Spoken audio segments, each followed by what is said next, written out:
C চাকরানি, ময়লা সাফ করো তাড়াতাড়ি। সাহেব, ম্যাডি তো মায়ের মতো, মায়ের খাবার কিভাবে খারাপ হতে পারে? সি চাকরানি, তোমরা এখানে কি করতেছো? চম্পা, তুই এই খাবার খেতে পারবি না, চলে আয়। কি হলো মা? কিছু হয় নাই টুম্পা। কাজের মেয়ে, তোর খাওয়ার সময় হয়ে গেছে, যা খেয়ে নে। ঠিক আছে সাহেব। এই নাও টুম্পা, লুডুস খাও। ওয়াও, লুডুস। আমার লুডুসের অভাব নাই, কিন্তু আমার লুডুসটা সেই লাগতেছে। না বেটি, তুই এই লুডুস খেতে পারবি না।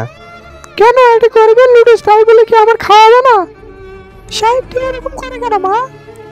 চলো বাচ্চারা, খাওয়ার সময় হয়ে গেছে।